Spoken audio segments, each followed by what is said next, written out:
don't even have a plan. Just common sense conservatives who are saying that the Prime Minister's latest tax hike on small businesses, farmers, home builders, and healthcare is not worth the cost. Now, former Liberal Treasury Board President Scott Bryson says the Prime Minister's support for the tax hike is a combination of moral sanctimony and economic complacency from ministers who simply do what PMO tells them. He calls it socialist bafflegab. Why is the Prime Minister going ahead with killing jobs and raising costs with what his own Liberals call socialist bafflegab?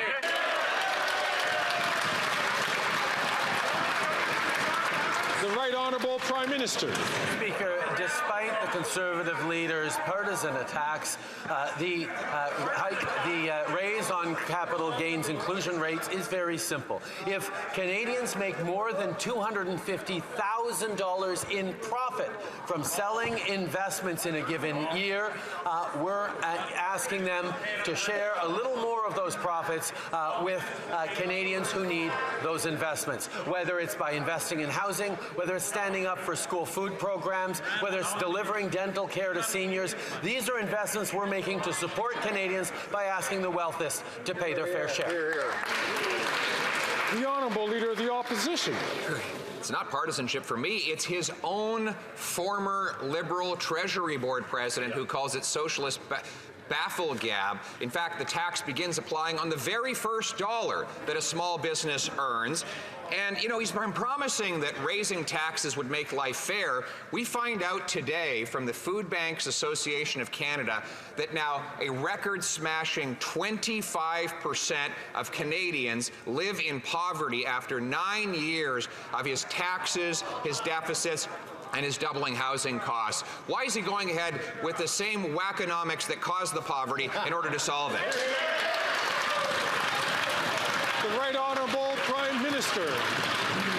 Speaker, the Leader of the Opposition talks about affordability, but he's standing against raising taxes on the wealthiest so we can give more supports to those who actually need it. He's standing against our school food program, which is going to help 400,000 kids across the country have fuller bellies as they study, and take the pressure off about $800 a year for families who are pressed with the cost of groceries. We're continuing to deliver dental care supports to seniors, and as of next week, to young people and Canadians with disabilities. We're there for Canadians. He's voting against it.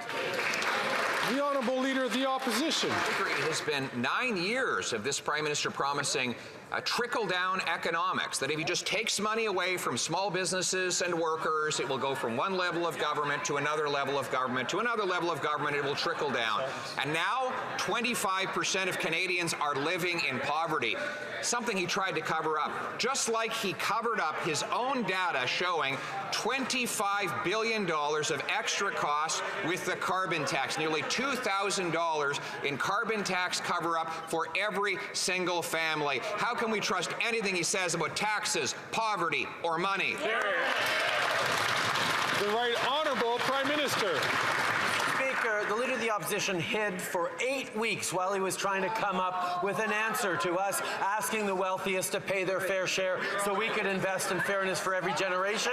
I think he needs to go back to the drawing board because his answer is completely illogical and unfounded. The reality is, Mr. Speaker, when it comes to delivering for Canadians struggling with food prices, we've got a national school food program that's going to help 400,000 kids that party is voting against, Mr. Speaker. They talk about affordability, but they're actually only interested in themselves and their political advantage.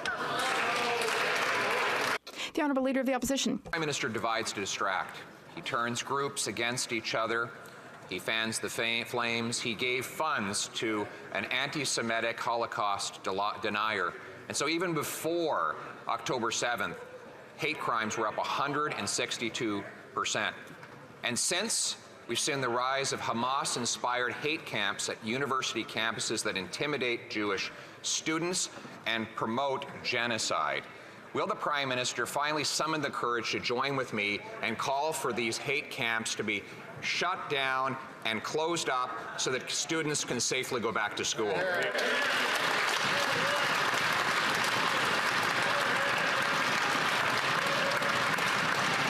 The Honourable Minister of Justice and Attorney General. I welcome the Leader of the Opposition recognizing the divisive rhetoric and the division that is occurring in Canadian society right now. We have a problem with hatred. We've got to address that problem with hatred. We know that the statistics show that hate crimes are on the rise 130% in the last 5 years. That's why I was proud to stand with CJA when we tabled Bill C-63, the online harms legislation that would improve penalties for hate crimes, that would provide a definition of hatred, that would ensure that we are keeping Canadian communities safe. The Special Envoy in Anti-Semitism supports the bill. CJA supports the bill. I'm just wondering why the Leader of the Opposition does not.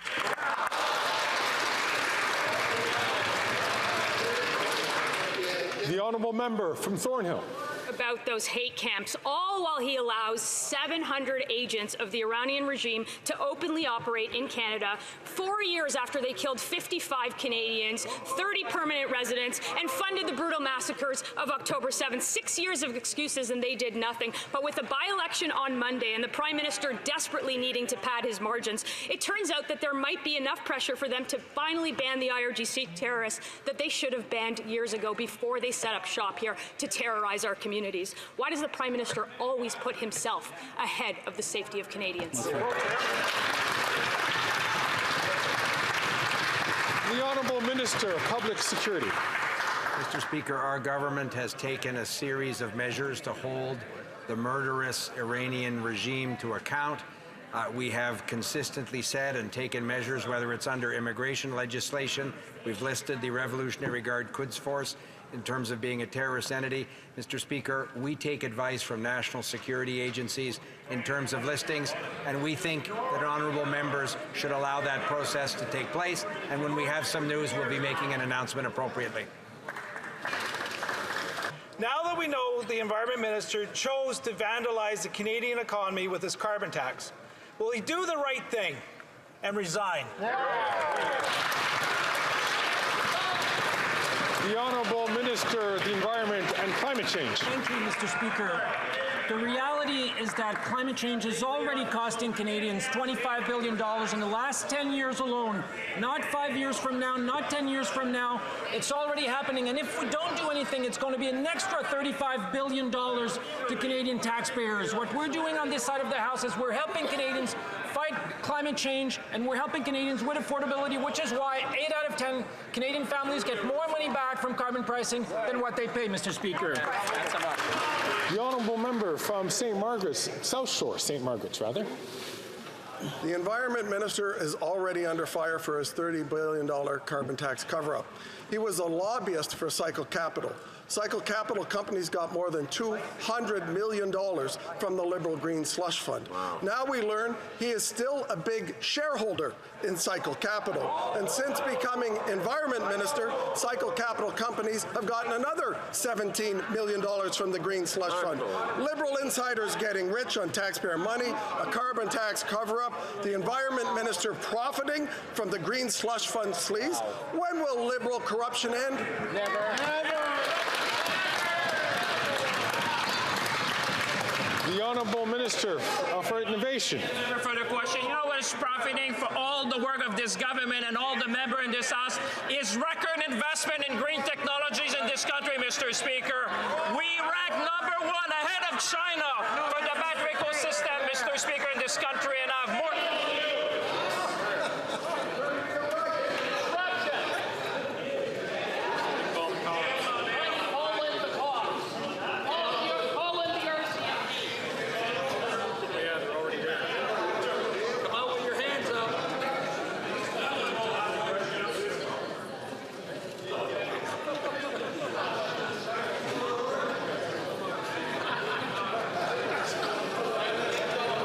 Colleagues,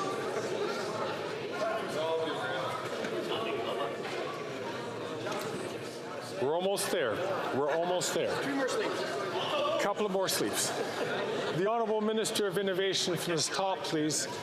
Oh, Mr. Speaker, I have more to say for these sleepy Conservatives, Mr. Speaker. On this side of the House, we know what we're doing, Mr. Speaker. We have seen, thanks to the work of this government, the Minister of Finance, the Minister of Environment, all this bench, the Prime Minister, we have seen record investment in this country, Mr. Speaker. We rank first in the world for the battery ecosystem, ahead of China, Mr. Speaker.